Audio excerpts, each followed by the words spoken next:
তো আপনাকে সবাই গুরু মানে, তো গুরু যদি শিষ্যদের এমন শিক্ষা দেয় তাহলে শিষ্যরা কি শিখবে? শান্তারা যে আমি নায়িকা হিসেবে চাইছি, এটা কি আমার ভুল হয়েছে? মিষ্টি মেয়ে শান্তারে।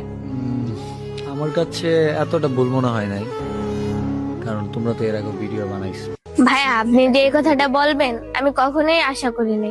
আপনাকে আমি আমার বড় ভাইয়ের নজরে দেখতাম। আপনার ভিডিও অনেক ভালো লাগতো। আপনি খুলনা আসছিলেন, আপনার সঙ্গে দেখা করার অনেক ইচ্ছা ছিল। আপনার সঙ্গে দেখা করে আমাদের বাসায় আমন্ত্রণ দিলাম, আপনি আসলেন। আপনার সাথে ভিডিও করলাম, আপনার শিষ্যদের সাথেও ভিডিও করলাম।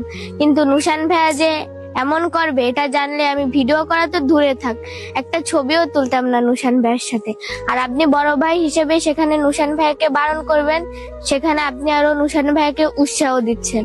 আপনার কাছ থেকে এটা কখনোই আশা করি নাই। সেও তো বলছে আমি কথা দিয়ে কথা রেখেছি, তুমি আসনি তো ফিরে। কে ফিরে আসে নাই? তো বিল্লাল ভাইয়া, এখানে আপনি সে বলতে কাকে বুঝাইছেন? আমাকে? এই ছন্দটা তো আপনিই বানাইছেন, এটা ট্রেন্ডিং এ চলতেছিল, ছন্দটা ভালো লাগছে তাই ভিডিওটা আমিও বানাইছি। জাস্ট এটা একটা ভিডিও, এখানে আমি কাউকে উদ্দেশ্য করে ভিডিওটি বানাই নাই। তো আপনাকে সবাই গুরু মানে, তো গুরু যদি শিষ্যদের এমন শিক্ষা দেয় তাহলে শিষ্যরা কি শিখবে? একদম ঠিক।